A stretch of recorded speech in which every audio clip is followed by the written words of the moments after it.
horas fue atacada la estación de policía. Este atentado se suma a los 2 registrados el viernes y el sábado, donde fueron atacadas las estaciones de los municipios de Piendamó y también en el municipio de Morales. Por su parte, el ministro de Defensa, el general en retiro Pedro Sánchez, calificó estos ataques como un acto demencial contra la población civil. Responsabilizó de estas acciones terroristas a alias Kevin y alias Eduard, cabecillas de las compañías Carlos Patiño y Samantha Gómez, respectivamente.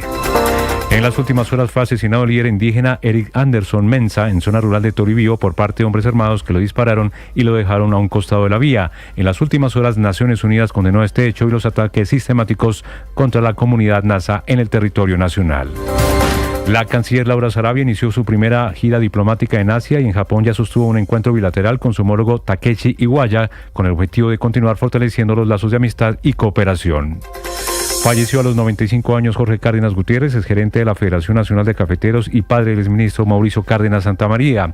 La Federación de Cafeteros lamentó la muerte del exdirigente gremial y recordó que dejó una huella indeleble en la historia de la caficultura colombiana.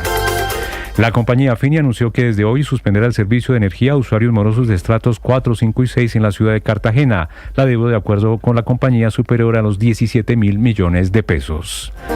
La Unidad Nacional de Gestión de Riesgo entregó un balance sobre las emergencias provocadas por el río Cauca. En total fueron reportadas 22 inundaciones, 20 en el departamento de Antioquia, una en Bolívar y una en zona rural de Majagual en el departamento de Sucre. Se reportó aumento en los niveles de río tanto en Sucre como en el departamento de Córdoba y se mantiene la alerta roja en el tramo Puerto Valdivia-Nechí.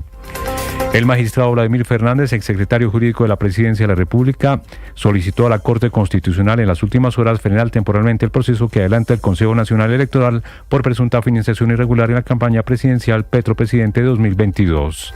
El pedido surge mientras se estudia una tutela al mandatario contra el Consejo de Estado, quien alega que en el caso del organismo electoral vulnera su fuero presidencial y podría generar un perjuicio.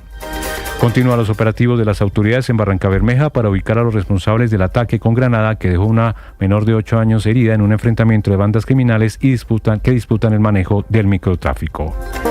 En Ecuador, empresarios y exportadores y comerciantes en el vecino país felicitaron al presidente Daniel Noboa por su reelección al derrotar por segunda vez a la candidata del correísmo, Luisa González.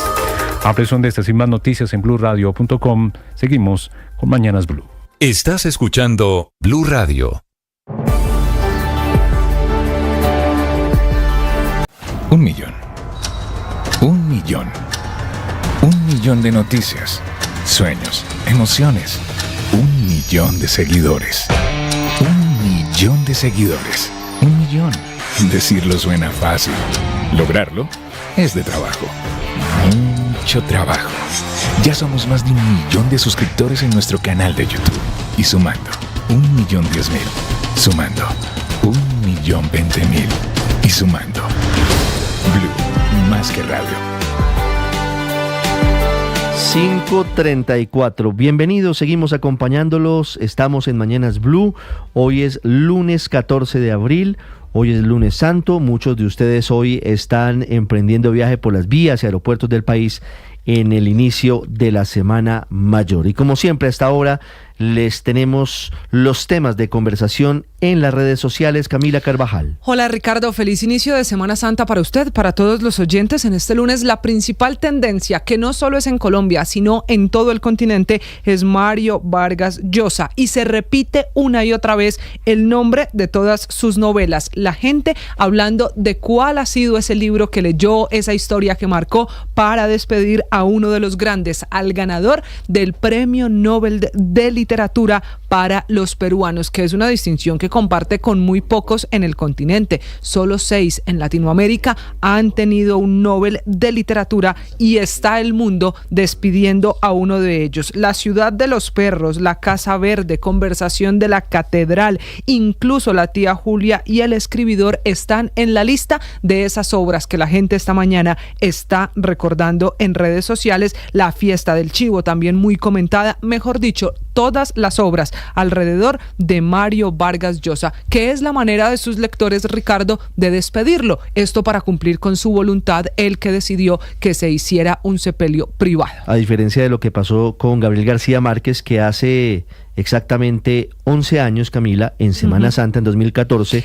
Esa murió. es otra coincidencia de la que se está hablando, que otro Nobel de literatura de nuestro continente muera en Semana Santa. Días distintos sí, pero en la Semana Mayor. Y hace Es lo que 10 años, comparte con Camila, Gabo. para seguir con las conmemoraciones, 10 años atrás, el mismo día, había muerto el gran Eduardo Galeano, escritor También, uruguayo. Claro, entonces todo eso se está mezclando para hablar de los grandes que se van en Semana Santa alrededor de la literatura y sin duda, Ricardo, este será un tema que todavía de mucho de qué hablar en las redes sociales por esa despedida. Pero no es la única conversación que hay en redes sociales. También a esta hora, Ricardo, es tema de conversación numeral Noboa y Ecuador, que si fueron o no fueron transparentes las elecciones en Ecuador. Los organismos de veeduría internacional, el Consejo Nacional Electoral de ese país, pues dicen que fueron unas elecciones tranquilas y transparentes y que el ganador oficialmente es el actual presidente que fue reelecto, Daniel Noboa, que será presidente en otro periodo para los ecuatorianos, escrutado el 95% de las mesas de la votación. El ganador es Noboa con el 55.8% de los votos válidos frente al 44% de su rival, de quien no reconoció la derrota. Al menos esa es la frase, la pregunta y el titular que más se repite para los ecuatorianos, producto de doña Luisa González, que ha hablado de fraude en el vecino país en medio de una difícil situación, ya no solo de orden público para los ecuatorianos, sino ahora también situación política que con la que están amaneciendo allí en el vecino país. Y hábleme de Shakira en Medellín, por favor. Es que esa sí es la gran tendencia de Le fue todo muy el fin bien de a semana. Shakira. Con esto termina su presentación en Colombia, le cumplió a los paisas que era la presentación pendiente y cumplió con el anuncio de siempre sorpresas. El de anoche, escúchelo usted, es este. ¿Lo identifica? Pues la canción es de Carlos Vives. Y entonces esa Shakira. fue la sorpresa. Anoche fue Carlos Vives en el escenario del estadio Atanasio Girardot. Antenoche, en el primer show de la Barranquillera con los paisas, fue para Maluma, para el Baby Juancho o Papi Juancho, que se subió también al escenario y que bailó muy sexy con Shakira. Maluma la primera noche, Carlos Vives la segunda y pues claramente de nuevo la Barranquillera se lució. Eso sí, dijo empezando el primer día del concierto que Medellín está hermosa, que está enamorada de Medellín, que con razón los que viven en Medellín no se quieren ir, y tiene toda la razón Shakira, que es la tendencia. Me dicen que en el primer concierto, en el concierto del sábado, En el de Maluma. fue el más largo de la gira, que incluso fue un poquito más largo que en otras ciudades. ¿Eso es cierto? Sí, eso es cierto porque incluyó canciones que no están en el playlist original de la gira y porque además tuvo muchos momentos salidos del libreto. ¿Se acuerda que hablamos que la presentación de Shakira era tan bien hecha, tan bien montada, que incluía hasta las mismas frases cuando hablaba con el público? En la primera de Medellín se salió del libreto, habló varias veces con la gente, terminó cantando más de lo que estaba esperado en la primera noche. Con Maluma, igual de sexy, igual de buena bailarina como siempre, otra vez demostró que las caderas no mienten. Ahí está con Maluma en la primera noche. Ahí estamos viendo en nuestro canal de YouTube, en Blue Radio y en Ditu, las imágenes de los conciertos de Shakira en Medellín. ¿Cómo estuvo la gente en el Atanasio Girardot, Felipe García? Ricardo, es que Medellín se llenó de color y música con los conciertos de Shakira, que contaron con la asistencia de más de 70.000 personas que vieron el regreso de la loba luego de casi 30 años. Una luna llena engalanó la noche sin una gota de agua durante todo el fin de semana. Esto propició el mejor ambiente para que la barranquillera, entre otras cosas, le pidiera perdón a los paisas por la reprogramación del concierto. Pero qué linda que está Medellín, porque yo estoy enamorada de esta ciudad. Está preciosa. Con razón que el que viene no se quiere ir. Gracias por esperarme. Gracias por volver.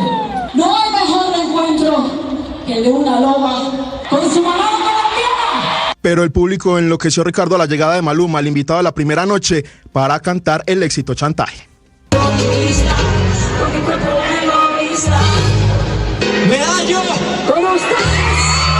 Con la vara alta, con lo ocurrido en la primera noche, la llegada de Carlos Vives para cantar La Bicicleta en la segunda noche puso a gritar a los fanáticos de la Barranquillera, que compartió tarima con el que él misma llamó su hermano.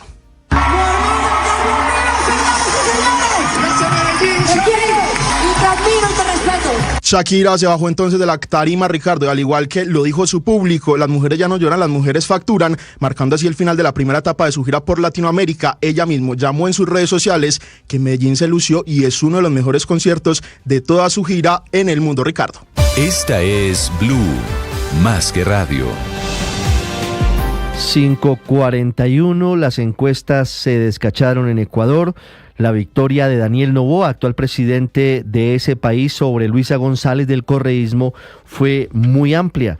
Las encuestas daban un cabeza a cabeza para la segunda vuelta presidencial en Ecuador, que se cumplió este domingo, y al final todavía falta un porcentaje por computarse de los votos. Daniel Noboa fue proclamado anoche presidente reelecto de Ecuador con el 55,7% de los votos frente al 44,3% de su oponente Luisa González. Habla Shiram Diana Atmaint, presidenta del Consejo Nacional Electoral de Ecuador, proclamando a Daniel Noboa como presidente. Una tendencia irreversible en los resultados de la segunda vuelta presidencial.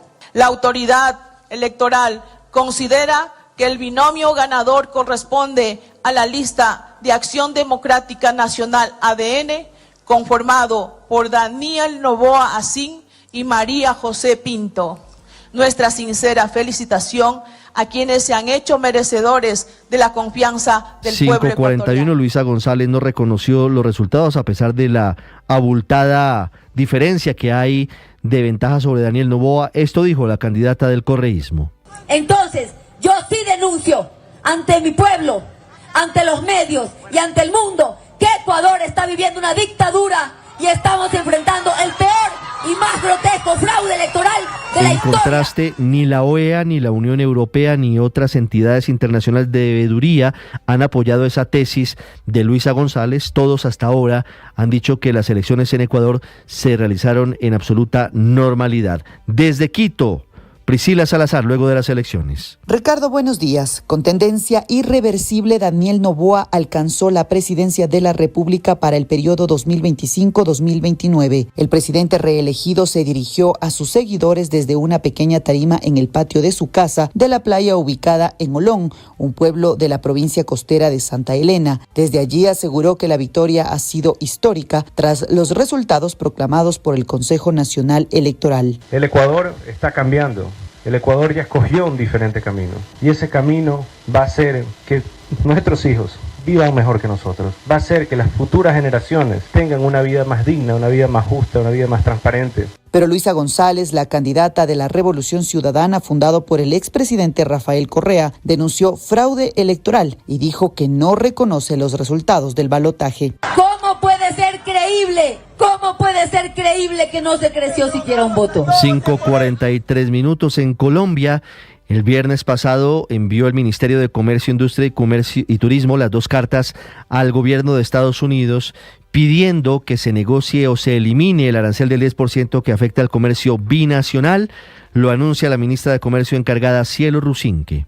Hicimos los últimos ajustes de las cartas que vamos a enviar de manera formal al gobierno de los Estados Unidos, una al representante comercial de los Estados Unidos, otra al secretario de Comercio del gobierno de los Estados Unidos.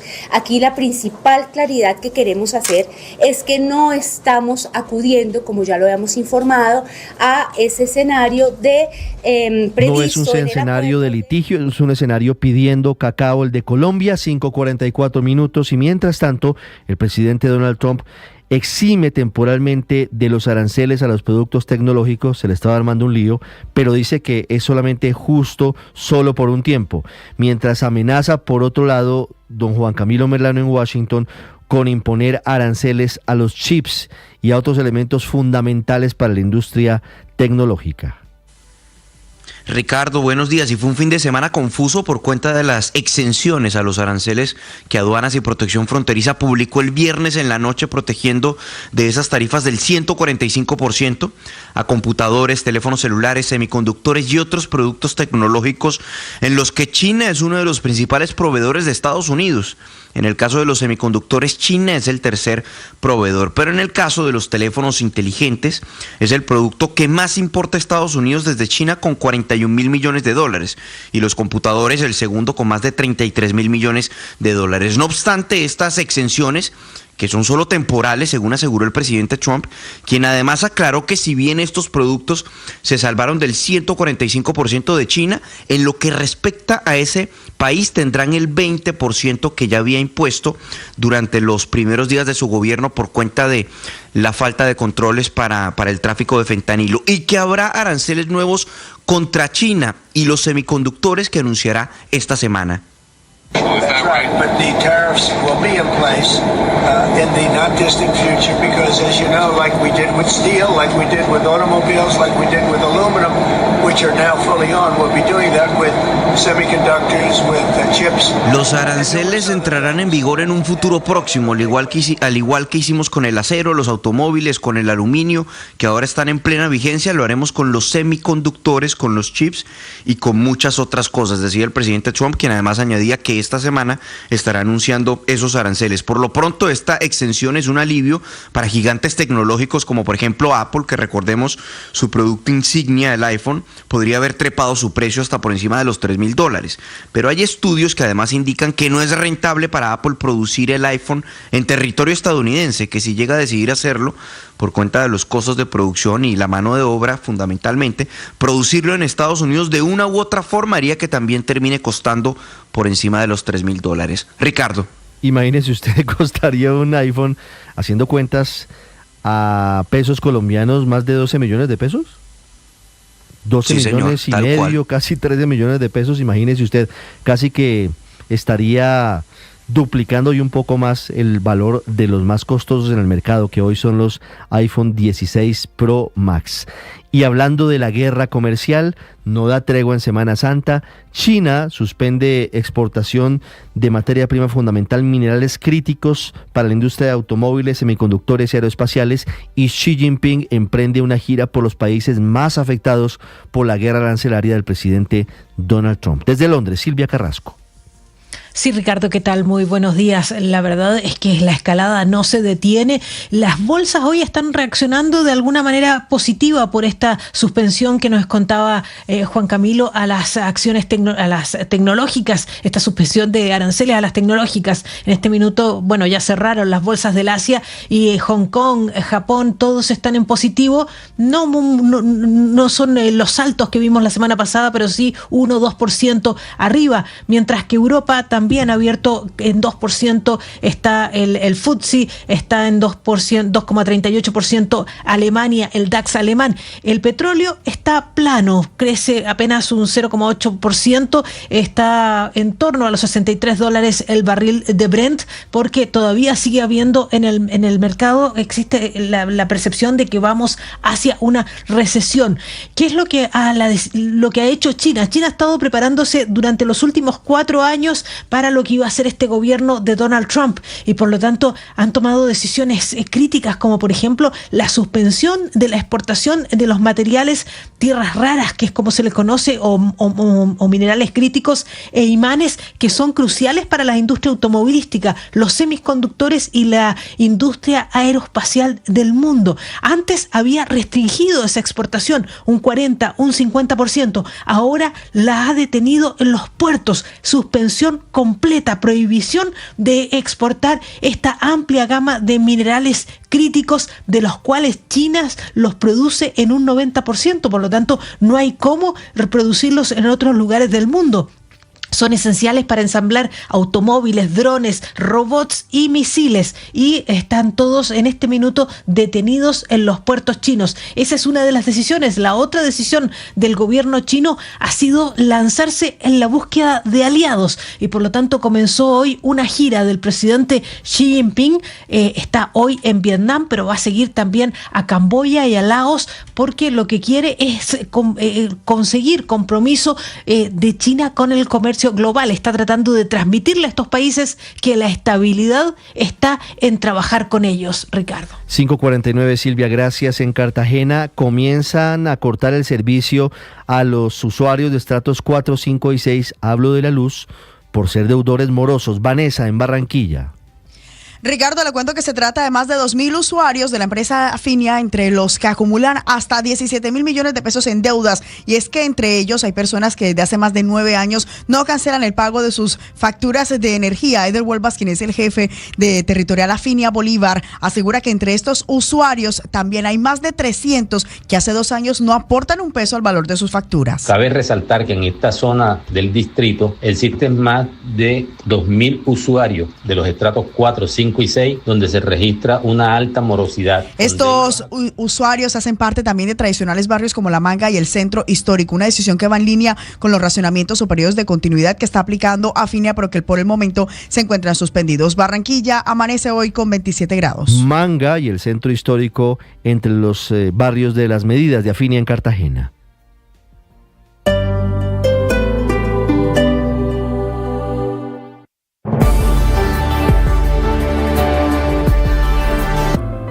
Llegó la hora de fluir con el planeta y actuar para proteger las reservas de agua que nos quedan. Día a día podemos hacer algo para unirnos a la corriente del cuidado del agua. Viven momentos críticos un grupo de simpatizantes de María Corina Machado cercanos a ella, que llevan meses asilados en la Embajada de Argentina en Caracas. Finalmente, después de varios meses, logró ingresar a la Cruz Roja Internacional para verificar su estado de salud. No tienen luz, no tienen agua, le restringe la alimentación. Santiago Martínez. Sí, Ricardo, buen día. Sorprendentemente, el gobierno de Nicolás Maduro aceptó que los opositores refugiados allí en la residencia de la Embajada de Argentina acá en Caracas, que pertenecen, como tú decías, al equipo más cercano de María Corina Machado, recibieron la visita de un equipo médico por parte de la Cruz Roja. Explicó la misma Cruz Roja en un breve comunicado que, basados en sus principios fundamentales de humanidad, imparcialidad, neutralidad, independencia, voluntariado, unidad y universalidad, y contando, y quizás lo más importante del comunicado, con la aceptación de las partes involucradas, durante el fin de semana brindaron asistencia en salud a los ciudadanos que se encuentran allí en la residencia de la Embajada de Argentina en Caracas. Y aunque no ofrecieron detalles de cómo se encontraban los opositores, sí señalaron su disposición para atender a quienes lo necesiten, sin discriminación de ningún tipo. Es decir, podríamos entender que requerían la visita de un médico, al menos alguno de ellos, y por eso el acceso a esta sede diplomática. Allí en la residencia de la Embajada de Argentina están Magali Meda, Omar González, Pedro Ruchurtu, Claudia Macero y Humberto Villalobos, todos colaboradores de María Corina Machado, quienes ingresaron el 20 de marzo del 2024. Es decir, tienen ya casi 13 meses allí refugiados, luego que la Fiscalía anunciara una orden de detención en su contra, y están allí refugiados esperando un salvoconducto por parte del gobierno de Nicolás Maduro para ir hacia Buenos Aires, hacia Argentina, un país que ya desde hace 13 meses prácticamente les aprobó el asilo. Destacar que los opositores han denunciado desde el pasado mes de noviembre la falta de servicio eléctrico, que inclusive hay restricciones en el acceso a agua potable y que además solamente comen alimentos enlatados y utilizan como fuente de energía un ventilador con un panel solar que tiene puertos de carga para los teléfonos celulares. Ricardo. 5:53 en Colombia.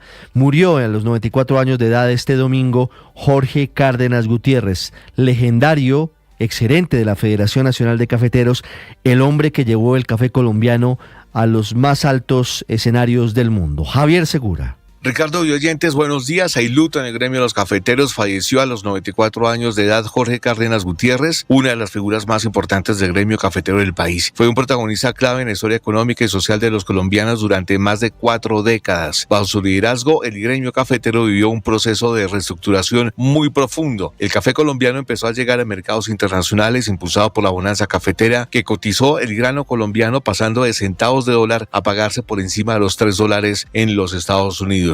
Nadie sabía hasta dónde íbamos a hacer, pero inmediatamente el mercado empieza a subir y de precios de 40 y pico centavos, que $1, que $2, que $2.50. ¿Se imagina usted 2 años recibiendo plata así en Colombia? Mira, eso fue una transformación. Se graduó como abogado de la Universidad de Antioquia, inició su carrera en el gremio en 1963 como gerente auxiliar de la Federación Nacional de Cafeteros. 20 años después, en 1983, fue designado como gerente general, cargo que ocupó hasta el año 2002. Hoy 500.000 familias viven de la exportación y el consumo interno de café colombiano. Jorge Cárdenas fue el padre del exministro de Hacienda Mauricio Cárdenas y deja un legado de disciplina, liderazgo gremial y profundo conocimiento del país campesino. El país despide a uno uno de los grandes arquitectos del sector cafetero, cuya influencia trascendió las fronteras del gremio para dejar huella en la historia económica del país. Javier Segura, Blue Radio. Muy bien, Javier, 5:55. Duramos un año con racionamiento de agua en Bogotá. Finalmente se recuperó parcialmente el nivel de los embalses. Hoy Chingaza, que era el sistema más crítico, está en el 41,67%. San Rafael, que forma parte del sistema, tiene 55%, Chuza 37,5%, y eso llevó a que el alcalde de Bogotá, Carlos Fernando Galán, levantara esa medida de racionamiento de agua a partir del sábado anterior. Hace 48 horas se acabó el poco querido racionamiento de agua en Bogotá. El alcalde Galán. Ha sido, como les digo, la crisis más compleja que ha enfrentado la ciudad en términos de escasez de agua. Nosotros sabemos que fue un año muy complejo, muy difícil para todos. Fue un año que afectó la calidad de vida de los habitantes de Bogotá. Fue un año que implicó sacrificios para muchos. Pero gracias a las decisiones técnicas que se tomaron en Bogotá, que tomó el acueducto, gracias al comportamiento ciudadano, gracias al racionamiento, gracias a la capacidad que se ha ampliado en Tibitoc, hoy podemos dar por superada esa crisis que vivió Bogotá. 5:56, hay voces críticas frente al alcalde Carlos Fernando Galán y lo que ocurrió con el racionamiento de agua, entre ellas el concejal y posible candidato presidencial Juan Daniel Oviedo. Sin ser aguafiestas, medidas de muy corto plazo y que están a la mano de la administración distrital no han sido tomadas en un año y 4 meses de la administración del alcalde Carlos Fernando Galán, que podrían permitir que Bogotá continúe en la cultura del ahorro de agua. 5:57, hablamos ahora de la economía en esta corta semana, Semana Santa. Víctor Grosso. Ricardo, buenos días. Luego de una fuerte caída en las utilidades de los bancos que operan en Colombia, después se estabilizaron y ahora están repuntando. Esto en sintonía con el ciclo de desaceleración, estabilización y reactivación que ahora está presentando la economía colombiana. Recordemos que durante el 2023 las utilidades de las entidades bancarias se desplomaron un 43%. El año pasado las ganancias tocaron fondo y de hecho crecieron un 2,34% y las cifras más actualizadas de este 2025 muestran una significativa recuperación. De acuerdo con la Superintendencia Financiera, con corte a febrero, las utilidades de los bancos en Colombia pasaron de 903.000 millones a 1,4 billones de pesos, creciendo casi un 65%. Esta es otra señal muy potente de reactivación en la economía. Bancolombia, Davivienda y el Banco de Bogotá son las entidades que más ganancias están registrando. La cartera bruta o las deudas que tenemos los consumidores financieros con los bancos se mantiene frenada en términos generales, pero básicamente por el estancamiento en los créditos de consumo, que es el propósito de la política monetaria del Banco de la República para contener la inflación, porque de otro lado los créditos para vivienda, para el sector empresarial y los microcréditos están presentando crecimientos y el índice de calidad de la cartera bajó de 5,1 a 4,7%, lo que quiere decir que menos del 5% de las deudas están en mora y la gran mayoría de los préstamos de los colombianos están al día. Víctor Grosso, datayfx.com. Blue Radio.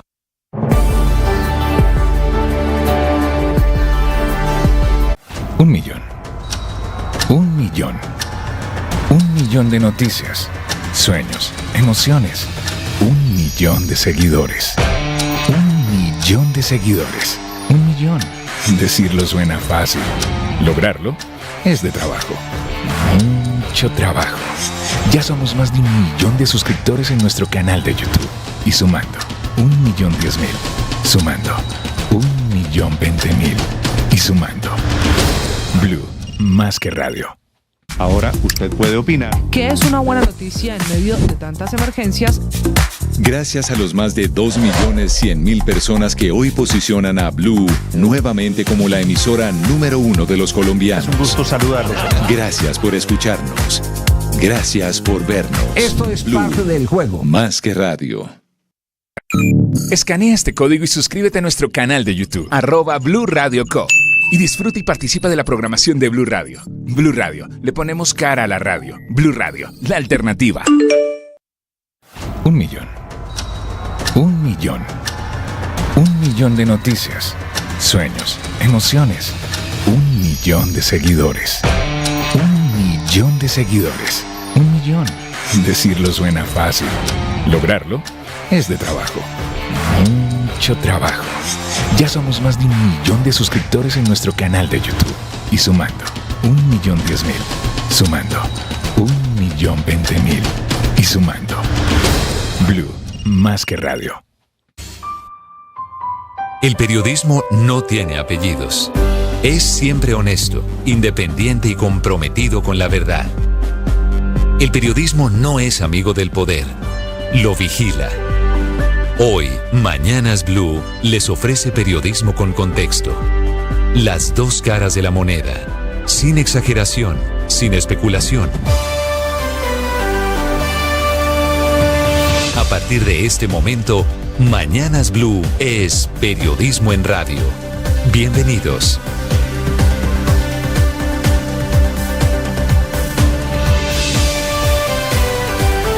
Bienvenidos, buenos días, son las 6 de la mañana en punto. Como siempre, los saludo desde Mañanas Blue con la información, con el análisis y con la opinión. Esto no para. Estamos en Semana Santa con ustedes, hoy es lunes santo 14 de abril y los estaremos acompañando con información sobre cómo están las vías del país, sobre cómo avanza la operación Éxodo también en los aeropuertos de Colombia. Con una agenda cargada de información, saludo a quienes a esta hora nos sintonizan en Ditu, la aplicación de Caracol Televisión, buenos días para ustedes, y también para quienes a esta hora nos sintonizan a través del canal de YouTube de Blue Radio. Finalmente se cumplirá la voluntad del Premio Nobel de Literatura Mario Vargas Llosa, fallecido anoche en Lima, Perú, a los 89 años de edad. Será un adiós no multitudinario, no habrá sepelio público, pero se realizará el día de hoy. Esta mañana en la ciudad de Lima comienza la despedida de uno de los más importantes escritores del continente, uno de los máximos exponentes del boom latinoamericano, con Gabriel García Márquez, con Julio Cortázar y con Carlos Fuentes. Solamente asistirán sus hijos, su esposa, sus nietos y apenas algunos amigos cercanos a la familia, y luego el cuerpo de Mario Vargas Llosa será cremado. El hombre de la ciudad y los perros, el hombre de la tía Julia y el escribidor, el mismo de la fiesta del Chivo, libro que retrató la dura época de la dictadura de Rafael Leónidas Trujillo en República Dominicana, el hombre de Conversación en la Catedral y tantas otras. Murió a los 89 años de edad, rodeado de su familia. Lo contó sus hijos, lo contaron a través de sus redes sociales. Álvaro Vargas Llosa y Morgana, además de sus otros hermanos, publicaron un comunicado en el que señalaban cuál había sido la última voluntad de su padre. No solamente ganó el Premio Nobel de Literatura en 2010, sino también había ganado el Premio Cervantes, el Premio Princesa de Asturias, el Premio Planeta y muchos otros. Hace pocas semanas había presentado en compañía de Pedro Cateriano, escritor peruano, un libro que Cateriano había escrito sobre la biografía política de Mario Vargas Llosa. Otra de las aristas de su vida que fue muy interesante, defensor a comienzos de los 60 de la Revolución Cubana, paulatinamente se fue alejando y al final se convirtió en uno de los más duros críticos de la ideología y de los gobiernos de izquierda, y además de ello había incursionado en política electoral, había intentado ser presidente de Perú en 1990 en una campaña que le salió mal, perdió contra Alberto Fujimori y tuvo que salir del país. Se refugió en España, fue ciudadano español en 1993 y ciudadano dominicano en el año 2002. Adicionalmente, es el único escritor de habla hispana, de lengua castellana, que fue admitido en la Academia Francesa, que le hizo un homenaje muy importante hace algunos años al Premio Nobel Mario Vargas Llosa, fallecido, repito, en las últimas horas en Perú. Hablando de noticias de luto, en Colombia murió a los 94 años de edad Jorge Cárdenas Gutiérrez, exgerente de la Federación Nacional de Cafeteros y padre del exministro de Hacienda Mauricio Cárdenas Santamaría, un hombre que desde los 60 fue crucial para que el café colombiano tuviera un nombre en el mundo, con sus oficinas en Nueva York, en Londres, en Tokio. Internacionalizó el café. Jorge Cárdenas Gutiérrez, que había sido gerente de la Federación de Cafeteros hasta el año 2002. Por eso muy importante su legado y muy importante los homenajes que también se le rinden en Colombia. En otras noticias les hablaré en segundos de la victoria del presidente Daniel Noboa, reelegido en Ecuador con más del 55% de los votos frente a su rival, la correísta Luisa González, con el 44%. Noboa celebra el triunfo, dice que este es un mensaje para las nuevas generaciones, mientras que Luisa González denunció fraude electoral y no reconoció los resultados. A pesar de ello, tanto el Consejo Electoral Ecuatoriano como las otras entidades veedoras de los comicios señalan que se realizaron de manera adecuada, no hubo denuncias graves de fraude o de posibles irregularidades en las votaciones. Y en Colombia vamos a hablar de alteraciones del orden público en Cauca. En menos de 48 horas hubo 3 ataques a estaciones de policía con drones cargados con explosivos. En el municipio de Morales hay un militar herido, en Piendamó y también en Cajibío, donde hay un policía lesionado. El ministro de Defensa responsabilizó a alias Kevin y a alias Edward de estos atentados terroristas. Mientras tanto, en el sur del país siguen las operaciones contra Iván Mordisco entre Amazonas y Caquetá, y hay 8 personas desaparecidas en el departamento de Guaviare, presuntamente secuestradas por esas disidencias, mientras que la gobernación de Antioquia ofrece 200 millones de pesos de recompensa para quien entregue información por los responsables del secuestro del empresario Juan Gonzalo Vélez en Concordia. Un secuestro que duró, por fortuna, apenas 2 horas, luego de la muy eficiente labor de las autoridades. Y vamos a hablar de política, por supuesto, en Colombia. Vamos a hablar del magistrado Vladimir Fernández, exsecretario jurídico de la Presidencia de la República, que les pidió a sus compañeros de la Corte Constitucional que avalen el freno temporal del proceso del Consejo Nacional Electoral contra la campaña Petro Presidente por posibles irregularidades en su financiación. Se habrían volado el tope en más de 5.000 millones de pesos, según la teoría del Consejo Electoral. Lo curioso del episodio es que el presidente Petro entabla una tutela contra el Consejo de Estado y, les digo, de manera curiosa, le cae en el despacho a Vladimir Fernández, su antiguo secretario jurídico y hoy magistrado de la Corte Constitucional. Pero no es la única batalla política y jurídica. Vamos a hablar también de las duras críticas del presidente Petro y de su gobierno, que anuncia impugnación a la tutela del Consejo de Estado, que le ordenó suspender la transmisión de los consejos de ministros a través de los canales privados y a través de los canales regionales y de los canales locales. El presidente dice que esta es una manera de censura, mientras que se está garantizando por parte del Consejo de Estado el derecho a la información y el derecho a una pluralidad informativa. Vamos a hablar también en segundos sobre la polémica que se abre de nuevo por parte del presidente Petro en el debate sobre la proporcionalidad de la justicia en Colombia.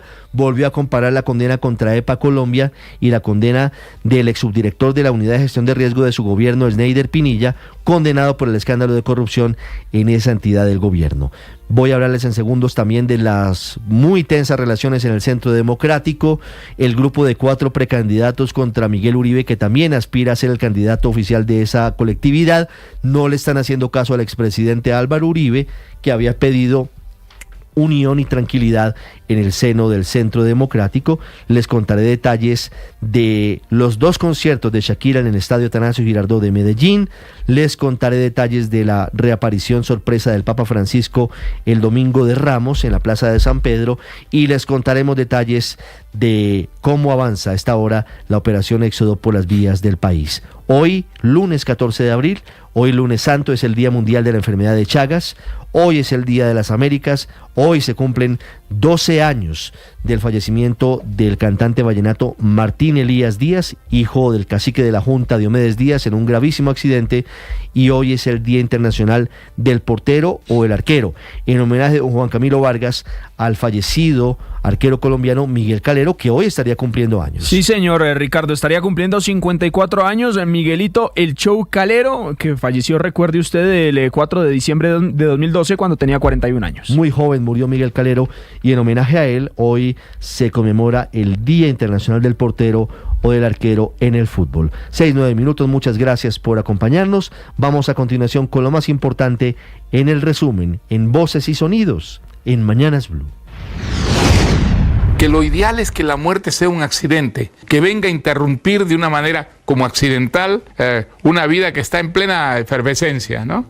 Ese sería mi ideal. Acaba de confirmarse la muerte del Premio Nobel de Literatura Mario Vargas Llosa. Sus hijos anuncian con profunda tristeza que su padre falleció en Lima en forma tranquila y rodeado por su familia. El escritor peruano fue un narrador meticuloso y apasionado que dedicó su vida a explorar el poder, la libertad y la condición humana. Como le ocurrió a muchos escritores del boom latinoamericano, Mario Vargas Llosa también vivió la Revolución Cubana y la caída de la larga dictadura de Batista. Ahí vimos en la Revolución Cubana, en la trayectoria heroica de los barbudos, en la Sierra Maestra, algo que creo todos buscábamos, un socialismo que sería no sectario, no dogmático, sino abierto, que permitiría en su seno la controversia.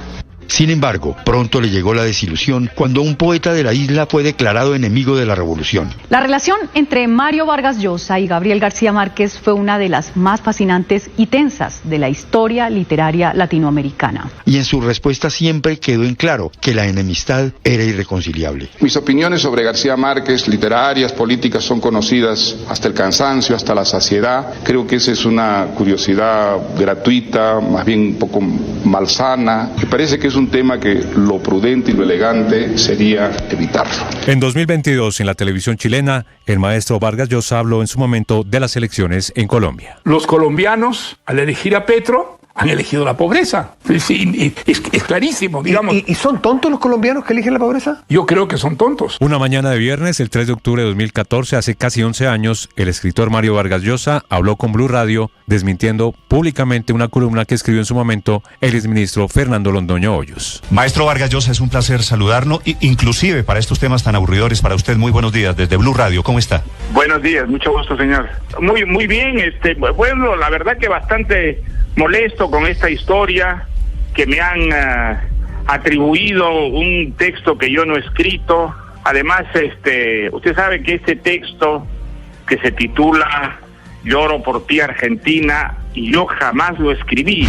Informamos al pueblo ecuatoriano que una vez procesado más del 90% de actas a escala nacional, se marca una tendencia irreversible en los resultados de la segunda vuelta presidencial. Que el binomio ganador corresponde a la lista de Acción Democrática Nacional ADN, conformado por Daniel Noboa Asín y María José Pinto. Durante la noche de este domingo, la presidenta del Consejo Nacional Electoral de Ecuador, Diana Atamaín, declaró ganadores a Daniel Noboa Asín y María José Pinto como presidente y vicepresidenta de ese país. Esto fue lo que dijo Noboa tras ser reelegido. Esta victoria ha sido histórica también. Y eso ha sido a base de perseverancia, de lucha, de trabajo, de cada uno de los miembros de este equipo que busca ese nuevo Ecuador. Por su parte, la candidata Luisa González negó aceptar el resultado de las elecciones y pidió que se haga un reconteo de votos. En nombre del pueblo al que representamos, nosotros no reconocemos los resultados. Nuevamente un ataque en el departamento del Cauca. Esta vez se produce en Cajibío, allí en el departamento, donde disidencias de las FARC atacaron la estación de policía con drones y con ráfaga de disparo. Rápidamente las autoridades tuvieron que reaccionar. La policía llegó a repeler estos ataques. Se habla de un funcionario herido en medio de esta situación y nuevamente la población vivió un momento de terror, de zozobra a raíz de estos ataques. En las últimas horas, el ministro de Defensa, el general en retiro Pedro Sánchez, responsabilizó de estos ataques terroristas a alias Kevin y alias Eduard, cabecillas de las disidencias de las FARC.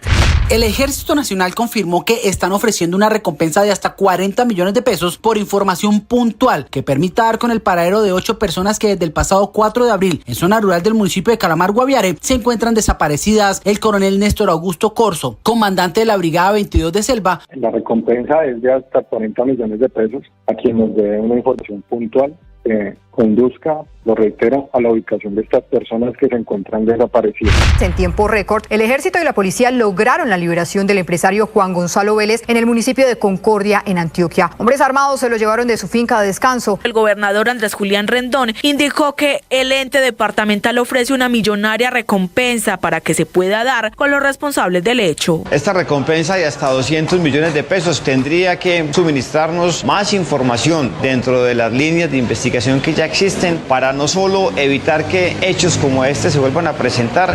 Hay luto en el gremio de los cafeteros. Falleció a los 94 años de edad Jorge Cárdenas Gutiérrez, una de las figuras más importantes del gremio cafetero del país. Nadie sabía hasta dónde íbamos a hacer, pero inmediatamente el mercado empieza a subir y de precios de 40 y pico centavos, que $1, que $2, que $2.50. ¿Se imagina usted 2 años recibiendo plata así en Colombia? Mira, eso fue una transformación.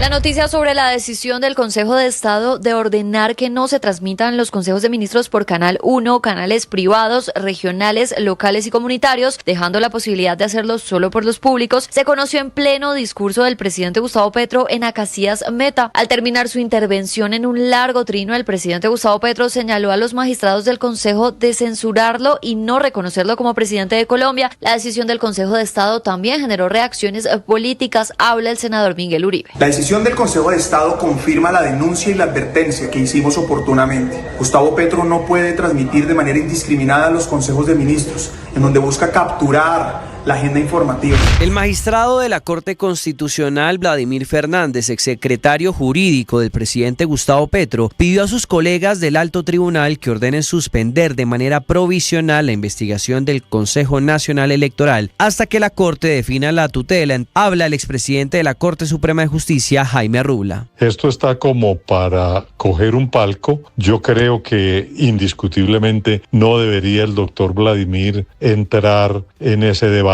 El abogado constitucionalista Germán Calderón, España. Pienso que uno como magistrado debe declararse impedido en cada caso en concreto que se le presente, y ahí sí puede haber de pronto como una pequeña omisión en la que debió haber sido más cuidadoso el magistrado. Buona domenica delle Palme.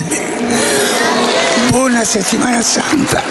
El Papa Francisco sorprende de nuevo al mundo con su reaparición aquí en la Plaza de San Pedro de Roma durante la ceremonia del Domingo de Ramos. Iba en la silla de ruedas que, como sabemos, usa desde hace un tiempo para moverse, pero esta vez no llevaba las cánulas nasales de oxígeno que le ayudan a respirar mejor, y de hecho ya el Vaticano en los días precedentes había adelantado que el pontífice podía prescindir cada vez más de ellas, lo cual era una señal clara de mejorías. El presidente de Estados Unidos, Donald Trump, dijo que nadie se salvará de sus aranceles, tras asegurar que varios países han usado injustas barreras arancelarias y comerciales en contra de su país, y arremetió principalmente contra China, tras asegurar que es el país que peor trata a Estados Unidos. El mandatario añadió que el viernes no se anunció ninguna excepción arancelaria, luego de haber anunciado que los productos electrónicos quedarían libres de aranceles. En el estadio Nemesio Camacho El Campín de Bogotá, Millonarios y Nacional igualaron sin goles el sexto empate de los 8 partidos que se han disputado en la jornada. Con el resultado, Millonarios es líder, tiene 26 puntos y Nacional es tercero con 25 unidades. Por otro lado, hubo goles colombianos en Inglaterra. El Liverpool de Luis Díaz ganó con un gol del colombiano 2-1 frente al West Ham y siguen siendo líderes de la Premier. En España, el Girona perdió, pero Yacer Asprilla marcó el descuento 2-1 frente a Osasuna. Lo hizo al minuto 90+6. Y también al último minuto fue Miguel Borja quien apareció para River y le dio el empate frente a Talleres de Córdoba en la Liga Argentina. Estás escuchando Blue Radio.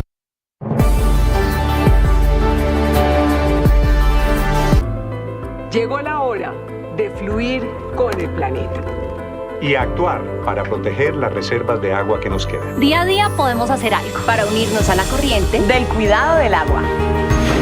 No es un chiste. Debemos cuidar el agua. Unirnos a la corriente de las acciones sostenibles hará la diferencia. Todos podemos ser protagonistas de esta gran historia. Cuidar el agua, la corriente que nos une. Una campaña de Caracol Televisión, Blue Radio y La Calle. Escanea este código y suscríbete a nuestro canal de YouTube, @Blue Radio Co. Y disfruta y participa de la programación de Blue Radio. Blue Radio, le ponemos cara a la radio. Blue Radio, la alternativa. Ahora usted puede opinar. ¿Qué es una buena noticia en medio de tantas emergencias? Gracias a los más de 2.100.000 personas que hoy posicionan a Blue nuevamente como la emisora número 1 de los colombianos. Es un gusto saludarlos. Gracias por escucharnos. Gracias por vernos. Esto es Blue, parte del juego. Más que radio.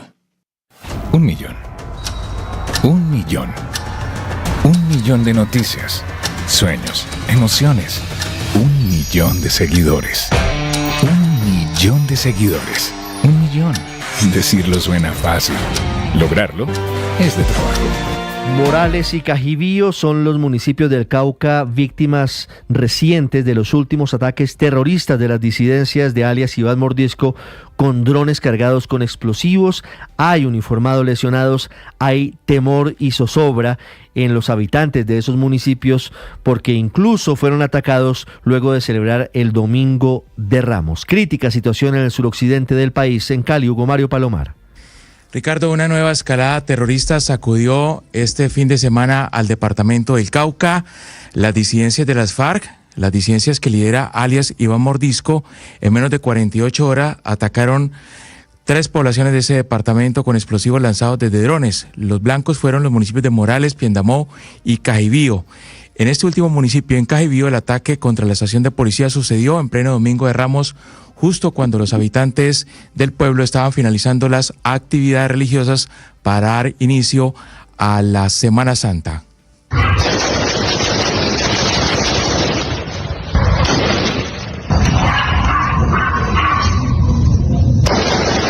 Allí un civil resultó herido levemente, fue atendido en el hospital local del municipio.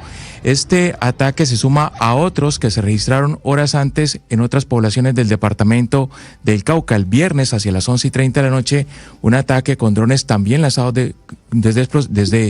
con explosivos lanzados desde drones contra la estación de policía del municipio de Morales. Allí un miembro de la fuerza pública resultó herido de gravedad y fue trasladado a un hospital de Popayán. Hubo temor entre la población civil que pasó ese viernes en la noche prácticamente en vela hasta el amanecer del sábado, y otro ataque se registró el sábado ya en la mañana en el casco urbano del municipio de Piendamó. Otro ataque con drones lanzados contra la policía. Los policías allí en Piendamó intentaron con ráfagas de fusil derribar estos artefactos que estaban sobrevolando en medio de la población civil. 3 ataques simultáneos al inicio de la Semana Mayor. La alcaldesa de Cajibío en el departamento del Cauca relató esos momentos de angustia que se vivieron durante esta arremetida terrorista. Nos encontramos en unos ataques dirigidos con drones hacia la estación de policía de la cabecera municipal, hechos que se presentan de forma intermitente. Se ha dado fuertes explosiones, ataques con este tipo de elementos. El ministro de la Defensa, Pedro Sánchez, a través de su cuenta en X, dijo lo siguiente: solo en la cabeza de los criminales cabe la posibilidad de atacar a la población, pero es más demencial aún hacerlo en Semana Santa, como ocurrió en el municipio de Cajibío, Cauca, un hecho que ha sido atribuido a el cartel de las disidencias de las FARC, dice el ministro, quien además responsabiliza a alias Kevin y alias Edward, miembros de ese grupo armado ilegal, como los responsables de esta escalada de violencia en el departamento del Cauca. Ricardo. Volveremos a hablar de la crítica situación de orden público en el suroccidente del país, particularmente en Cauca. Hugo, gracias. 6:22. Héctor, buenos días. Murió el último exponente del boom latinoamericano. Triste noticia, la muerte de Mario Vargas Llosa. Héctor, estaba activo, ¿sabe? Hace un mes estuvo en un lanzamiento de su biografía política con Pedro Cateriano. Lamentablemente murió, no estaba bien de salud, pero no pensamos que fuese tan rápido el fatal desenlace de Mario Vargas Llosa. Sí, efectivamente me sorprendió la noticia, pues a pesar de que ya era un hombre mayor, 89 años, me sorprendió mucho porque le había visto también unas fotos, Ricardo, en él paseando, digamos, por algunos lugares de Lima, por algunos lugares que habían servido de escenas principales de sus obras, y lo hacía acompañado de su nieto, y su hijo Álvaro había compartido esas fotos en las redes sociales. Por ejemplo, vi una foto enfrente del colegio Leoncio Prado, que fue el colegio militar donde estuvo internado cuando niño, joven prácticamente, y que fue el escenario principal de La ciudad y los perros. Así que, pues sí, es verdaderamente una especie de tragedia para la literatura hispanoamericana, porque yo creo que después de García Márquez, aunque las comparaciones siempre son odiosas,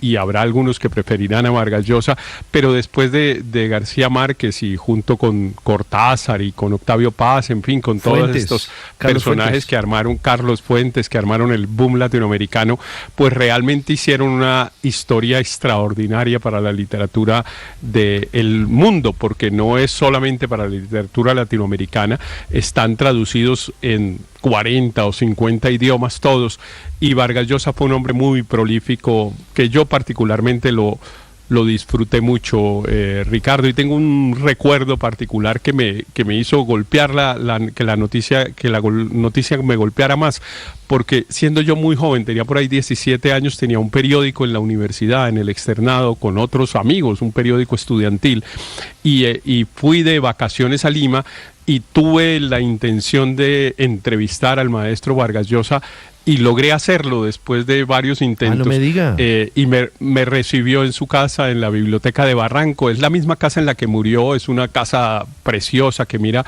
hacia el mar Pacífico, y me recibió en su biblioteca hace 44 años, es esta historia, Ricardo, y ahí tuve la oportunidad maravillosa de hablar durante prácticamente 2 horas con el maestro Vargas Llosa sobre literatura y política, y pues es una de las conversaciones más halagadoras que he tenido en la vida. Tiene usted razón, Héctor, esa anécdota es muy bella, pero Vargas Llosa tenía esa doble condición. Como creo yo, varios de los exponentes del boom latinoamericano tenían unos devaneos y unos intereses políticos muy marcados. Fracasó como político, ¿no? Como político fracasó como político, intentó ser presidente, Padre Linero, buenos días, en 1990, perdió contra Alberto Fujimori, sí, señor. Pero siempre estuvo muy, muy interesado en la política. Después, extrañamente, en las últimas elecciones apoyó a la hija de Fujimori, que es una de las cosas de la historia que uno no entiende. Yo la primera obra que leí de Mario Vargas Llosa fue La tía Julia y el escribidor. Muy autobiográfica, ¿no? Era una novela de televisión, lo hicieron una novela de televisión. Héctor, tal vez esa novela era de RTI, La tía Julia y el escribidor, en televisión en Colombia. ¿No? Sí, yo creo que sí, muy autobiográfica, ¿no? Muy autobiográfica, claro. Pues él estaba, era un adolescente, enamorado de la tía Julia, claro. De la tía Julia, que era mayor que él, 14 años, ¿no? Mayor que él. Después la tía Julia escribió un librito que se llama Lo que Varguitas no contó, que era un poco la versión de la tía Julia. Mire, de ese romance. Fue llevada a la televisión colombiana La tía Julia y el escribidor padre en 1981 por RTI. Aquí estoy viendo que sí fue RTI. Claro, yo entonces esa fue como la primera. Y imagino que debió ser por alguno de esos trabajos que le ponían a uno en literatura, en bachillerato. Entonces, ahí accedí a la obra de Vargas Llosa. Claro, para mí la obra culmen de él es La ciudad y los perros.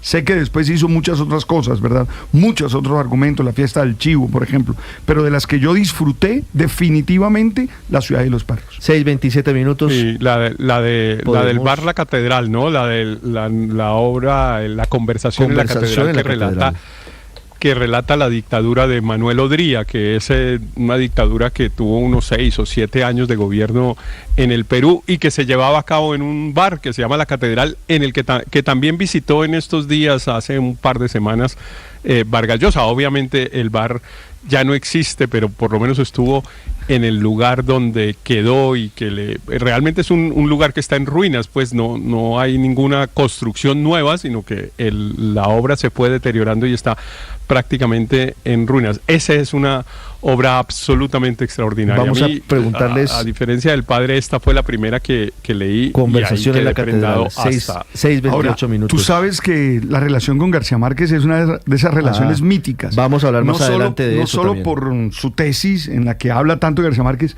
que por estos días leí unos apuntes donde García Márquez hacía comentarios, acotaciones, para ser exacto, de la obra de Vargas Llosa, diciendo, en esto se equivocan, esto es histórico, pero no la lee toda. Entonces García Márquez hace unos apuntes, bueno, y la relación de él, que nunca entendimos qué fue lo que pasó. Más adelante, Héctor, vamos a hablar de eso en particular, de la ruptura de entre Mario Vargas Llosa y Gabriel García Márquez, que es uno de los episodios famosos de la literatura latinoamericana, con el famoso golpe, el ojo morado, el ojo izquierdo morado de Gabriel García Márquez sonriendo para la cámara fotográfica. 6:29 minutos. En el año 2021, Mario Vargas Llosa se convirtió en el único escritor hispanoamericano en haber llegado a la Academia Francesa.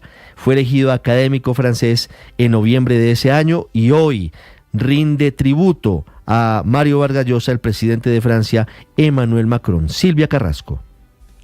Sí, Ricardo, la verdad es que hay que pensar en esos escritores del boom, porque no solamente por la calidad de lo que escribieron, sino que cómo le abrieron las puertas a la literatura latinoamericana. O sea, cuando entraron en Europa, Europa no miraba hacia Latinoamérica y no existía prácticamente la literatura latinoamericana en las librerías europeas, y ellos fueron los que abrieron, los que permitieron que hoy existan los escritores que existen ahora. Y una de las mayores muestras es lo que pasó con la academia francesa.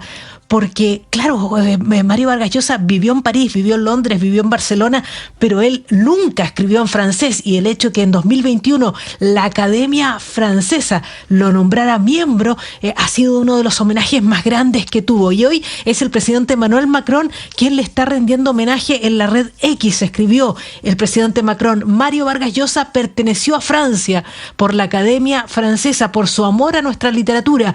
Con su obra opuso la libertad al fanatismo, la ironía a los dogmas, un ideal tenaz frente a las tormentas del siglo. Declaró esto Emmanuel Macron en la red social X.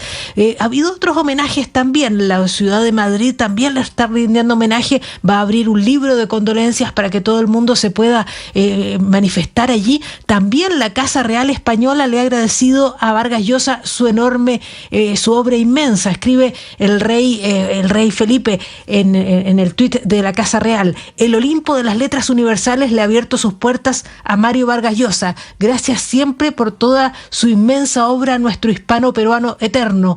Nuestras más sentidas condolencias a toda su familia y amigos, y con una fotografía del rey Felipe, la reina Leticia, ahí dando la mano a Mario Vargas Llosa.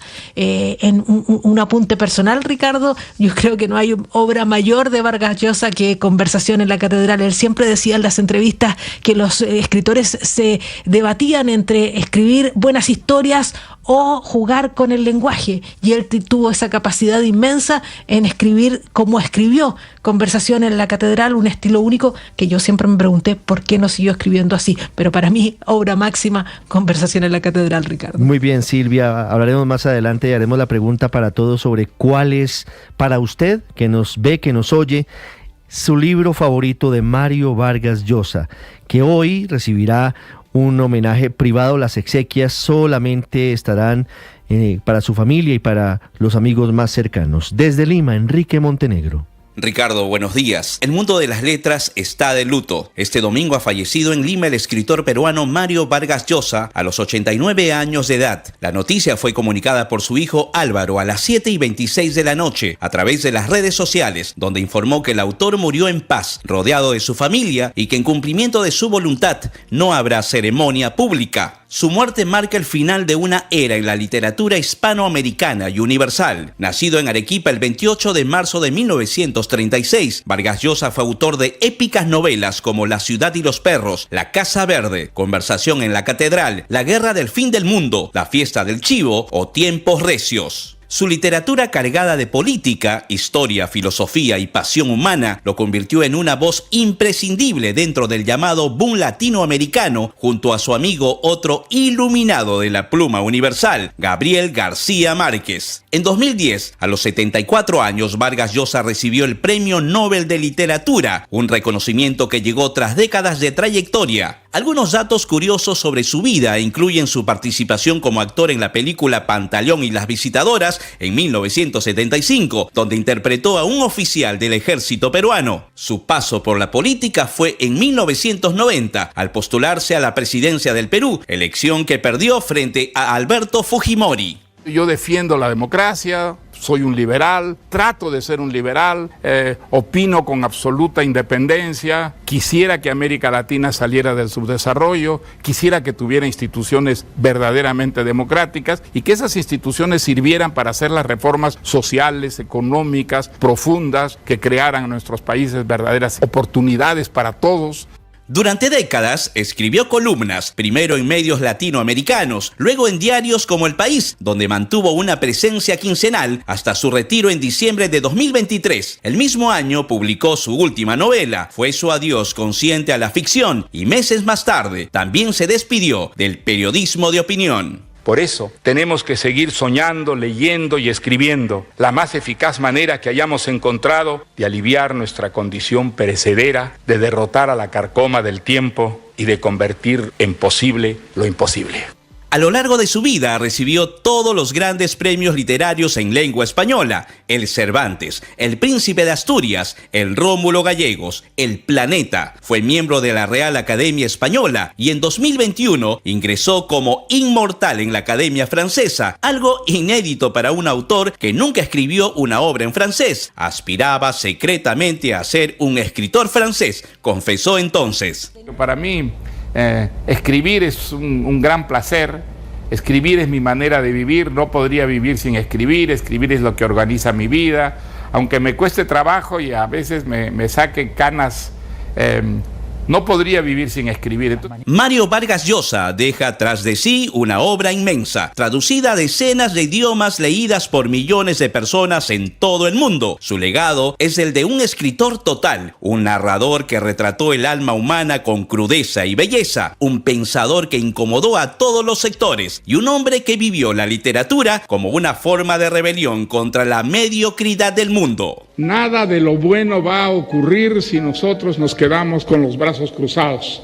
Hoy su partida deja un profundo vacío en el mundo cultural y literario, pero sus libros vivos, desafiantes, actuales, seguirán inspirando, cuestionando y emocionando a generaciones de lectores. Como él mismo dijo en su discurso de aceptación del Nobel, la literatura transforma a los lectores, los contagia de anhelos y los pone en entredicho con la realidad. Por eso tenemos que seguir soñando, leyendo y escribiendo.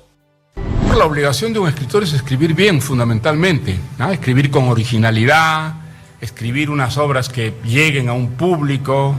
Mario Vargas Llosa no ha muerto, o ya no lo veremos físicamente, pero su obra, su voz y su espíritu ya cruzaron la línea de la inmortalidad. Este es un informe de Enrique Montenegro desde Lima para Blue Radio. Enrique sin duda superará su obra La carcoma del tiempo, citando las palabras que pronunciaba cuando recibía el Premio Nobel de Literatura en 2010, el gran Mario Vargas Llosa. 6:36 minutos, vamos a cambiar de tema y hablamos de la victoria del candidato de centro derecha, hoy presidente de Ecuador, Daniel Noboa, reelegido en las elecciones de este domingo en segunda vuelta, frente a Luisa González, candidata del correísmo, por una diferencia de más de 11 puntos porcentuales. González no reconoce el triunfo de Noboa. Andrés Donoso desde Quito. Ricardo, buenos días y muchas gracias. El Consejo Nacional Electoral de Ecuador anunció anoche que Daniel Noboa Asín es el nuevo presidente de los ecuatorianos. Los resultados los dieron a conocer los consejeros del CNE pasadas las 20 horas con 17 minutos. Con más del 80% de las actas escrutadas, Daniel Noboa por el movimiento ADN obtuvo el 56% de los votos, mientras tanto que Luisa González de la Revolución Ciudadana logró un 45% de los votos. La jornada electoral se desarrolló sin mayores novedades y cerca de las 20 horas en la ciudad de Quito, ante cientos de simpatizantes, Luisa González agradeció a sus seguidores. Pero, ¿qué fue lo que dijo? ¿Reconocerá o no los resultados? Aquí una parte de sus declaraciones. El más grotesco fraude electoral ante el cual estamos presenciando los ecuatorianos. Yo sí denuncio ante mi pueblo, ante los medios y ante el mundo que Ecuador está viviendo una dictadura y estamos enfrentando el peor y más grotesco fraude electoral de la historia de la República del Ecuador. Desde el otro extremo, en su casa en la playa y acompañado de su familia y también allegados y demás personas, Daniel Noboa agradeció a todo su equipo de trabajo por este nuevo logro presidencial y dijo que al Ecuador le esperan nuevos días y sobre todo un nuevo futuro. Aquí parte de sus declaraciones. Esta victoria ha sido histórica también, una victoria de más de 10 puntos, una victoria de más de 1 millón de votos donde no queda ninguna duda de quién es el ganador. Y eso ha sido a base de perseverancia, de lucha, de trabajo, de cada uno de los miembros de este equipo que busca ese nuevo Ecuador, este equipo que lucha día a día para poder tener un país mejor para sus hijos de los que ellos tuvieron. Quiero agradecer públicamente a todo mi gabinete, también durante el primer periodo muchos ministros han hecho un trabajo increíble, con muy pocos recursos, con muy pocas posibilidades de éxito y aún así han logrado grandes cosas. Frente a lo que dijo Luisa González, que no reconocerá los resultados, Diana Tamaint, presidenta del Consejo Nacional Electoral, sostuvo que está en el pleno derecho, pero que deberá de iniciar el proceso para un posible reconteo de votos. Para Blue Radio Colombia, es un informe de Andrés Donoso desde Ecuador. Buenos días. Juan Camilo Maldonado es periodista. Está en Mañanas Blue. 6 de la mañana, 39 minutos. El presidente Gustavo Petro, trino a trino, sigue criticando la decisión del Consejo de Estado que ordenó dejar de emitir a través de los canales privados de televisión los consejos de ministros. En un largo trino con hilo incluido, el mandatario recordó, abro comillas, ¿en qué quedó la reforma a la justicia si estaba tan consensuado con las altas cortes? Cierro comillas. Se preguntó Petro, que también aseguró que en los últimos días se han presentado hechos sin precedentes que, según él, son intentos desesperados por ocultar la verdad. En ese largo trino de ayer domingo, el presidente Petro también agrega, abro comillas, es una realidad, un golpe de Estado que borra artículos fundamentales de la Constitución y la ley, como que el espectro electromagnético no es una propiedad privada, sino pública e inalienable, cierro comillas. El viernes pasado, cuando el Consejo de Estado determinó que el presidente Petro no podrá transmitir los consejos de ministros en televisión abierta, ya que esto vulnera el derecho a obtener una información plural, objetiva, veraz y oportuna de una mujer que presentó una acción de tutela sobre el tema, el presidente rechazó la decisión y la calificó de censura. Lo hizo en su atril preferido, su cuenta de X, escribió, abro comillas, que quieren censurar no es para mí una sorpresa, hasta me torturaron para que no dijera mis ideas, me consideran presidente simplemente porque pertenezco a la corriente mundial del progresismo humano, o porque mi poder solo proviene del voto popular y no de los clubes del dinero, cierro comillas. El presidente además compartió un diseño de su rostro con una cinta en su boca a manera de mordaza que dice censura y Consejo de Estado, un trino que tiene fijado en estos momentos en su cuenta de X desde hace 2 días. El gobierno ya anunció que apelará la decisión del Consejo de Estado y será la Corte Constitucional la que tenga la última palabra. Hasta ahora van 6 consejos de ministros televisados que suelen durar en promedio 3 y 4 horas. El 5º consejo fue el más corto, de solo 3 horas en la tarde, porque en la noche había partido de la Selección Colombia. El más viral y polémico fue el primero, que duró 5 horas y media y que reflejó una crisis y división interna entre los ministros por la presencia de Armando Benedetti como jefe de despacho del presidente Petro. Paola Ochoa es periodista. Está en Mañanas Blue.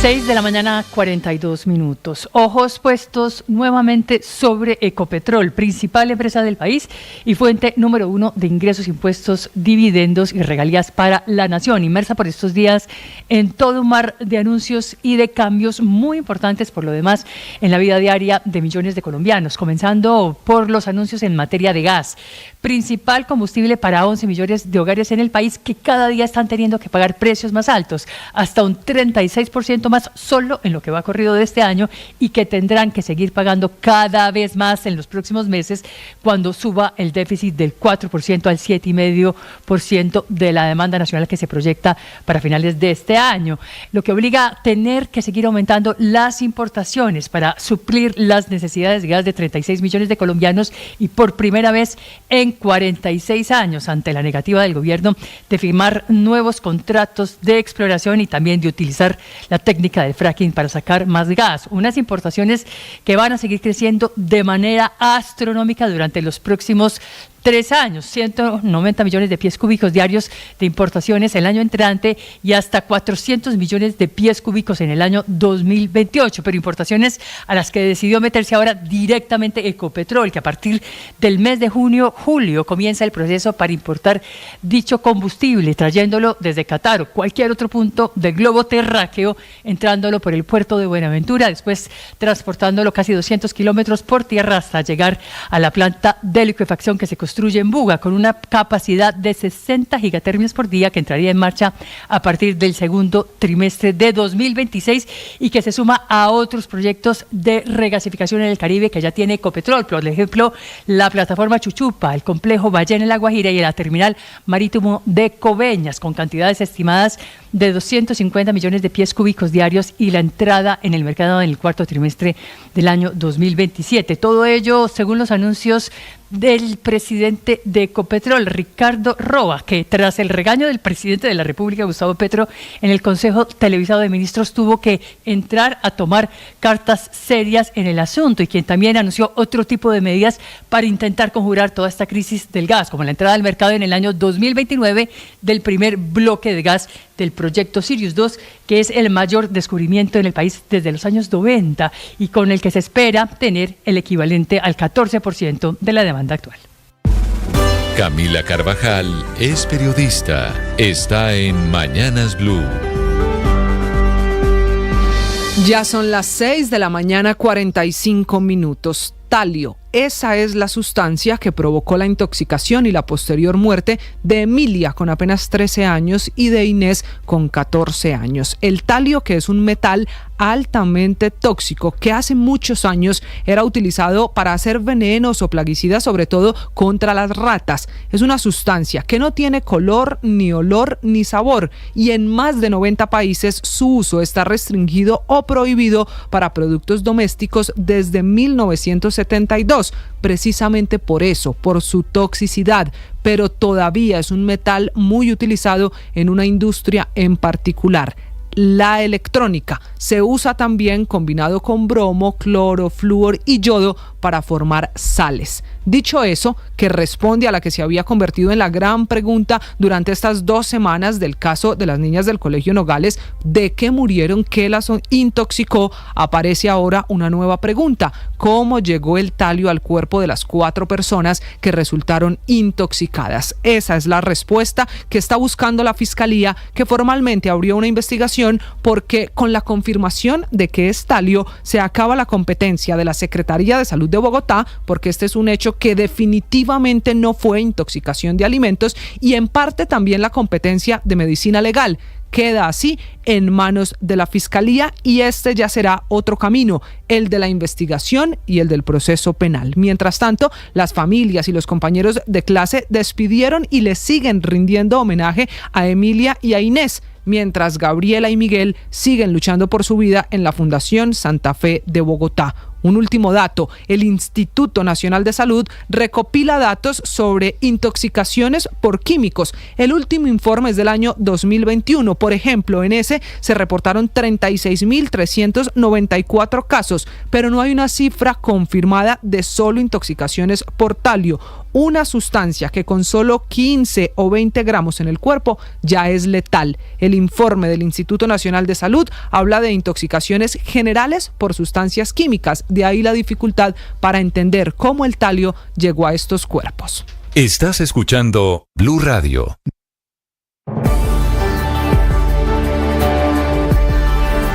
Un millón.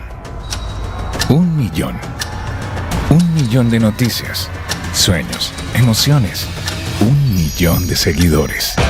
1 millón de seguidores. 1 millón. Decirlo suena fácil. Lograrlo es de trabajo. Mucho trabajo. Ya somos más de 1 millón de suscriptores en nuestro canal de YouTube. Y sumando, 1.010.000. Sumando, 1.020.000. Y sumando. Blue, más que radio. Llegó la hora de fluir con el planeta. Y actuar para proteger las reservas de agua que nos quedan. Día a día podemos hacer algo para unirnos a la corriente del cuidado del agua. No es un chiste. Debemos cuidar el agua. Unirnos a la corriente de las acciones sostenibles hará la diferencia. Todos podemos ser protagonistas de esta gran historia. Cuidar el agua, la corriente que nos une. Una campaña de Caracol Televisión, Blue Radio y La Calle. Escanea este código y suscríbete a nuestro canal de YouTube, @Blue Radio Co. Y disfruta y participa de la programación de Blue Radio. Blue Radio, le ponemos cara a la radio. Blue Radio, la alternativa. Ahora usted puede opinar. ¿Qué es una buena noticia en medio de tantas emergencias? Gracias a los más de 2.100.000 personas que hoy posicionan a Blue nuevamente como la emisora número 1 de los colombianos. Es un gusto saludarlos. Gracias por escucharnos. Gracias por vernos. Esto es Blue, parte del juego. más que radio.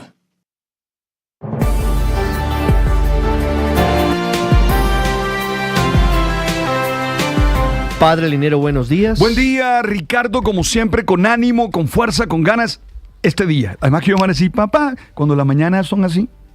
Así caluroso. ¿Así como? Así como está, si no hay lluvia, no hay nada. Parece una mañana de verano. Yo, pi, pa, pi, ta, para, pi, pi, pi. Me levanté. Estuve al borde de ponerme los zapaticos blancos que mi mamá me compró. ¿Pero por qué no se los puso? No, porque dije, no, es viernes. Y después de esto me tocó una esquina. Tim, pa, pa, tim. Porque zapatico blanco es de esquina. Sí. Así, pa, pi, pa. ¿Y en Semana Santa se puede bailar? Ah, perdón, es que es Semana Santa. No, pues le pregunto, usted es el que sabe. No, Semana Santa se puede hacer todo. Lo que hay es que celebrar la fe, lo que hay es que discernir cómo está viviendo uno y descansar. Yo creo que son los 3 verbos de Semana Santa. Celebrar la fe, los que tienen fe, los que tenemos fe, celebramos, vamos a las ceremonias, tenemos momentos de oración. 2, discernimos cómo estamos viviendo, qué estamos haciendo con la vida, para dónde vamos. Y 3, descansamos con los nuestros. O sea, yo el fin de semana, jueves, viernes, sábado y domingo, estaré en casa. Entonces eso es una oportunidad para descansar y para estar con los de uno. Le agradezco que esté hasta el miércoles aquí. Si usted dice jueves, viernes, sábado y domingo, quiere decir que estará juicioso hasta el miércoles aquí con nosotros. Claro. Muy bien, el trabajo 6:51, ya tengo en segundos noticias de Antonio Gaudí y el Papa Francisco, el genial arquitecto responsable de la Sagrada Familia, arquitecto de Cataluña. ¿De qué hablamos hoy, padre? Mire, yo quisiera tomar un hecho deportivo como fuente de reflexión. Es decir, a mí no me interesa acceder a ese hecho desde lo deportivo, porque para eso está Juan, pero sí para mirarlo. ¿Qué nos pasa? Que tú vas ganando hasta el minuto 87. Te empatan el partido. O sea, esto es con lamento incluido por la selección sub-17 de Colombia. Claro, vas ganando hasta el minuto 87. Te empatan y después pierdes categóricamente. Hombre, estos son unos jóvenes y hay que apoyarlos siempre. Pero creo que vale la pena reflexionar porque ahí hay algo nos pasa. Eso no sucede por al azar. Porque es que si tú revisas, nos ha pasado Copa América. Igual, ¿cierto? Sí, y así le puedo dar varios ejemplos. Entonces, yo creo que vale la pena reflexionar en torno a dónde hay que atezar para que no pase eso.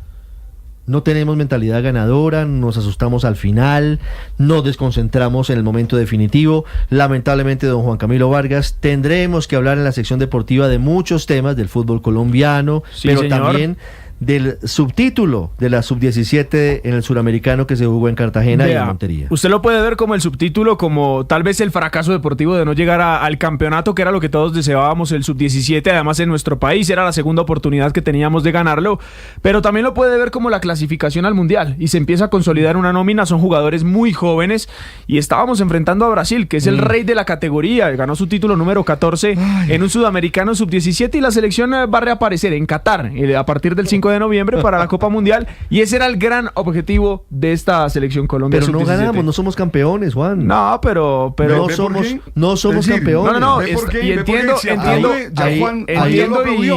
y evidentemente créame que hay decepción dentro del equipo. Ahí hay un faltante y no lo vamos a destruir. Y no solo a ellos. En general, es como cultural. Colombia en la Copa América. Tal cual. Estuvo a 8 minutos de ir a penales. Pasa en todo lado. A nivel de clubes, contra Uruguay, a nivel femenino, a nivel de mayores, sub-20, sub-17, es algo que habrá que corregir. Contra España en los Olímpicos. Contra España en los Olímpicos a nivel femenino. Es la misma historia de siempre, pero es algo que se tiene que corregir desde las divisiones inferiores, y eso solo se hace construyendo una nómina sólida, una base sólida. Pero llevamos mucho tiempo en esto. Sí, es así, es así. Jugamos como nunca y perdemos como siempre. De verdad. Y aplaudimos. Mire, y por ejemplo, alguien en redes sociales traía a colación lo que le pasó al América de Cali en 1987 contra Peñarol. Faltaban 12 segundos para ser campeones de la Copa América. Cual. Es un tema que es histórico, que es endémico, que es una situación que tenemos que mirar. En segundos, Juan Camilo y los deportes. En segundos, el padre Alberto Linero. Con Coordinadora, el futuro llegó. Por eso, trabajamos con innovación y tecnología para poner en tus manos un mejor mañana. El futuro es ahora. ¿Te lo llevamos?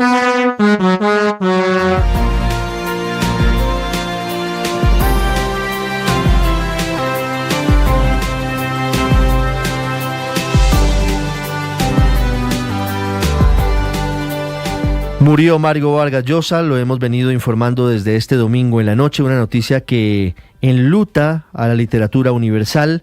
El Premio Nobel año 2010 falleció a los 89 años de edad en Lima, y siempre será muy importante recordarlo con sus obras, con su muy aguda pluma, con sus pensamientos, con todo lo que significaba Mario Vargas Llosa. Alonso Cueto, literato, es el mejor amigo de Mario Vargas Llosa. Digo porque Vargas Llosa perdurará en el tiempo con nosotros. Don Alonso nos atiende a esta hora desde Lima, Perú. Señor Cueto, buenos días. Aló, buenos días, Ricardo, un gusto estar con ustedes. Lo acompañamos, lamentamos mucho la muerte del maestro Vargas Llosa. ¿Cómo estaba él en los últimos días? Muchas gracias. Toma por sorpresa. Bueno, él estaba rodeado de su familia. Hace poco pues estuve en su cumpleaños, estaba con sus hijos, con Patricia, con sus mejores amigos, con mucho buen ánimo. Y además gracias a Álvaro y a Morgana y a Gonzalo, pues recorrió algunos de los escenarios de las novelas que escribió. Estuvo en el Colegio Militar de Prado, estuvo en Barrios Altos, en el bar, en el local del antiguo bar La Catedral, así que ha tenido una etapa final de su vida, digamos, muy feliz, muy acompañado, con muchos de las personas que más lo han querido y lo seguimos queriendo. Don Alonso, lo vimos recientemente en el lanzamiento de la biografía política de Vargas Llosa que escribió Pedro Cateriano, y lo veíamos bien. Nos toma un poco por sorpresa la partida de Mario Vargas Llosa. Sí, bueno, siempre hay que pensar que una persona de una cierta edad puede tener problemas, pero la verdad es que él a lo largo de su vida siempre practicó el deporte, las caminatas y el buen ánimo, ¿no? Nunca dejó de mirar las cosas con una cierta esperanza. Hay que pensar también que su última novela, Le dedico mi silencio, fue una novela donde apareció una vez más la idea de que hay una utopía posible, de que hay una redención, de que hay un reencuentro, de que el arte popular, la música popular pueden ser espacios de integración. Así que creo que el legado de la última novela para el Perú, para América Latina, es que todavía es posible, digamos, que nuestras sociedades se integren, se reivindiquen, se reconcilien y que podamos a través de algunos modelos, como en este caso el arte que todos compartimos, pues tener unos caminos, ¿no? Así que fue una novela finalmente optimista, y es significativo que sea la última y que pensemos, ¿no?, en una vida consagrada un compromiso con nuestros países, con nuestras sociedades y a unas apuestas por los caminos que podrían seguir, ¿no? Sí, don Alonso, esas fotos que hemos visto de Mario Vargas Llosa en compañía de su hijo Álvaro, recorriendo los lugares que fueron determinantes para sus obras literarias, ¿podría ser una suerte de presagio de él estar recogiendo sus pasos y recordando cuáles fueron esos ejes para las maravillosas obras que nos dejó? Bueno, él gozaba mucho con esos viajes, con esos paseos. Hay que tener en cuenta que, a propósito de esto que dice Ricardo, una de las características de sus novelas es que nos hizo apreciar la realidad, ¿no? Bueno, nosotros, los peruanos, cada vez que, por lo menos, uno va al Colegio Militar Leoncio Prado, que queda aquí en La Perla, después de haber leído La Ciudad de los Perros, el colegio no te parece el mismo, ¿no? Cada vez que vas por la Plaza San Martín, aquí de Lima, después de haber leído Conversación en la Catedral, es una plaza diferente. Es decir, que su obra nos hacía apreciar la realidad que nos rodeaba, nos hacía mirarla de una manera más intensa, más rica, más profunda, más llena de contrastes, conflictos y contradicciones. Bueno, yo creo que nos hizo además profundizar, ¿no? en el mundo que nos rodeaba y llamarnos la atención sobre ese universo que nos rodeaba. Y esto es algo que solamente ocurre con las grandes novelas, con las grandes obras, ¿no? Que te cambian la vida, te hacen apreciar el mundo de una manera diferente y te hace querer a los personajes de ese mundo y encontrar lo que uno tiene en ellos, ¿no? Así que creo que podremos seguir releyendo sus novelas y pensar que cada vez que las releemos él las ha vuelto a escribir y que sigue escribiendo y que sigue protestando, ¿no? Elogiando a los rebeldes que están en sus novelas, ¿no? Y que eso es una muestra más de que sigue vivo entre nosotros, ¿no? Don Alonso, en el ensayo que usted escribe sobre el Nobel, usted lo ve como un rebelde entre los rebeldes. ¿Por qué lo entiende así? ¿Por qué lo entiende así? Hablando de rebeldía. Sí. Bueno, mira, eso es una pregunta interesante porque yo creo que desde sus primeras novelas, ¿no? Los cadetes en La Ciudad de los Perros, Hum en La Casa Verde, ¿no? Santiago Zavala en Conversación en la Catedral, y desde entonces su obra es un elogio al rebelde, ¿no? Es un elogio, bueno, y a mí están Roger Casement, Flora Tristán, incluso La Niña Mala, ¿no? Tantos ejemplos de rebeldes en sus novelas, ¿no? Y yo creo que el mensaje, si cabe llamarlo así, de sus libros es que nunca debemos resignarnos, nunca debemos someternos, ¿no? Que de una u otra manera, y se ha hablado de la gente joven en especial, hay que protestar, hay que reclamar, ¿no? Hay que rebelarse, ¿no? Su obra es una épica del rebelde, del transgresor, ¿no? Y él lo fue siempre, ¿no? Desde muy joven, desde que estaba en el colegio, ¿no?